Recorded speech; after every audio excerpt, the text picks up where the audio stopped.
Bonjour à toutes et à tous, c'est Sandrino du site Réussir ses relations. Il y a de nombreuses choses qui peuvent nous faire souffrir au quotidien. L'une d'entre elles est de se comparer aux autres. On a tendance à se comparer aux autres dans les situations que l'on supporte mal. Par exemple, lorsque l'on vit mal notre célibat, notamment après une rupture amoureuse. On sort avec des amis pour s'aérer l'esprit et oublier notre ex, mais ces amis sont parfois en couple. Vous savez, ces couples amoureux qui semblent ne pas avoir de problème, ils sont beaux, ils sont heureux, et ils vous renvoient face à votre échec amoureux. Alors vous vous comparez. Ils sont en couple, ils vivent ensemble, ils sont heureux, ils ont construit quelque chose de durable et moi. J'ai 35 ans ou plus, je suis seul, triste, et je ne sais pas si je retrouverai quelqu'un d'autre. Je n'ai connu que des échecs. À vrai dire, quand on est célibataire, on pourrait dire que l'on n'a connu que des échecs. Le seul moment où on n'a pas l'impression d'être en échec, c'est quand on est en couple et que tout va bien. Mais on a tous connu de beaux moments dans une histoire d'amour. Et on a tous connu des ruptures qui font mal. À vrai dire, on alterne les bons et les mauvais moments. Aujourd'hui, je suis heureux dans ma vie amoureuse. Et peut-être que vous venez de vous faire larguer. Mais quelle sera la situation dans un an? Peut-être que vous serez heureux en couple et que j'aurai été largué par ma copine. Pour cette raison, et même si c'est votre premier réflexe, vous ne devez pas vous comparer aux autres. Jamais.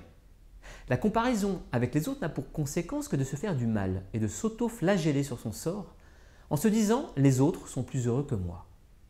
Mais nous connaissons tous des cycles dans nos vies.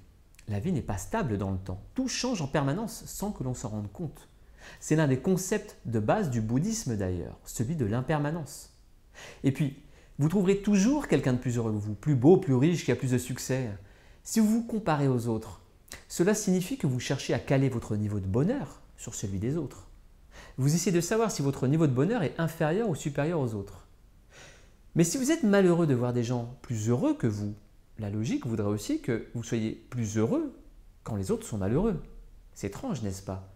Je dirais plutôt que ça n'a pas de sens. Et une fois que vous aurez compris que ça n'a pas de sens, vous comprendrez que vous ne devez pas vous comparer aux autres. On ne se compare pas aux autres seulement après une rupture. On se compare en permanence sur de nombreux sujets. Certaines comparaisons sont liées aux normes sociales, notamment le mariage et les enfants. Votre petite sœur s'est mariée, vous ne l'êtes pas, vous êtes triste. Vos amis ont eu des enfants et pas vous, vous avez manqué votre vie. Pour une femme, il n'y a rien de pire que ces comparaisons qui sont ancrées de mère en fille dans ces croyances qui semblent les dépasser. Une femme a autant de valeur qu'elle soit mariée, célibataire, avec ou sans enfant. Mais c'est l'héritage du romantisme, croire que l'on a réussi sa vie lorsqu'on sera marié avec des enfants. Croire que l'on ne peut être heureuse qu'en ayant accompli ces deux actions. Alors, je ne remets pas en question le besoin naturel des femmes à avoir des enfants. Ce qui me chagrine, c'est de voir que certaines femmes pensent qu'elles ne peuvent pas être heureuses si elles n'ont pas eu d'enfants. Je connais des femmes célibataires sans enfants qui sont heureuses. Et je connais des femmes mariées avec des enfants et qui ne sont pas heureuses. Comme dirait Christophe Maé, il est où le bonheur? Il est où? La vie, ce n'est pas une to-do list où on coche des actions qui nous mèneront au bonheur. Le bonheur, il est en nous tous, bien caché au fond de nous. Mais on ne le voit pas, car on passe notre temps à regarder ce qui se passe chez les autres, à se mettre de la pression inutilement, ou à écouter les normes sociales et culturelles nous dicter ce que l'on doit faire pour être heureux. Alors, plutôt que de regarder ce qui se passe chez le voisin, je vous invite à prendre du recul, à vous redécouvrir, à prendre un peu de temps, seul, à réfléchir à vous, à ce que vous souhaiteriez pour vous dans votre vie, et à écrire tout cela dans un petit cahier que vous garderez près de vous. Je vous invite également à vous retrouver et à redécouvrir les petites choses de la vie, à vous balader dans la nature, seul, sans personne à qui parler, afin de bien profiter de ce moment de calme et de sérénité. Ce n'est pas parce que vous êtes seul que vous devez être triste. De nombreux hommes et femmes sont en couple mais se sentent seuls intérieurement. N'ayez pas peur d'être seul et ne regardez pas ce que vivent les autres.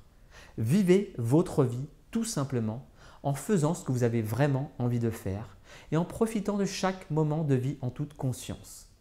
Ce n'est qu'en vous libérant de ces chaînes sociales que vous pourrez enfin vous accomplir et apprécier la vie à sa juste valeur. Voilà, j'en ai terminé pour aujourd'hui. Je vous remercie de m'avoir écouté. Si vous avez apprécié, n'hésitez pas à en parler à vos amis, à aller voir mon site internet ou à vous abonner à ma chaîne YouTube. C'était Sandrino du site Réussir ses relations et je vous dis à très bientôt.